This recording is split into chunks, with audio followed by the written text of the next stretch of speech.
Ini pertanyaan yang sebenarnya sebenarnya sudah lama saya tunggu-tunggu agar bisa menjelaskan kepada publik. Ya. Mungkin agenda pemberantasan korupsi itu punya punya semangat, punya harapan yang besar ya.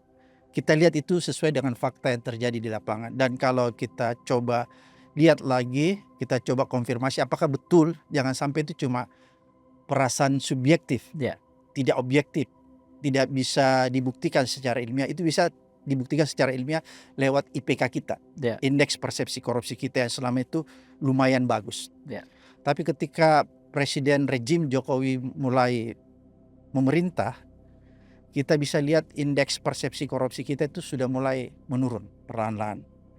Bahkan tidak pernah terjadi dalam sejarah kita sampai terjun bebas di angka 37 itu kan. Dari 42 sampai 37. Bayangkan berapa poin dia turun.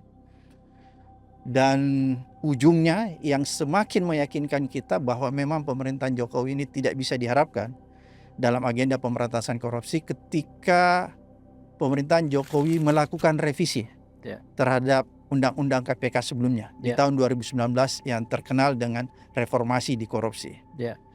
Sampai ada korban, mahasiswa meninggal dan lain-lain sebagainya. Bahwa ini sudah nyata-nyata dengan jelas bahwa dia ingin melemahkan pemberantasan korupsi. Saya sudah bisa menyimpulkan bahwa sebenarnya pemerintahan ini sudah ingin melemahkan pemberantasan korupsi dengan dua cara. Merevisi undang-undangnya, memasukkan orang-orang yang tidak berintegritas, dan mencopot orang-orang yang di dalam yang punya integritas. Jadi itu skenario yang luar biasa lengkap. Jadi kalau pakai istilah anak-anak sekarang, ketika undang-undang KPK direvisi, itu software dan hardware diubah.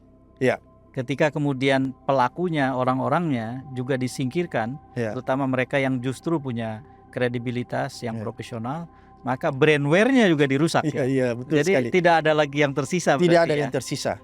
Hardware rusak, software rusak, brandware-nya, orang-orangnya juga rusak. Korupsi ini kan menggerogoti. Anggaran dari 100 triliun cuma sampai 20 triliun, 30 triliun.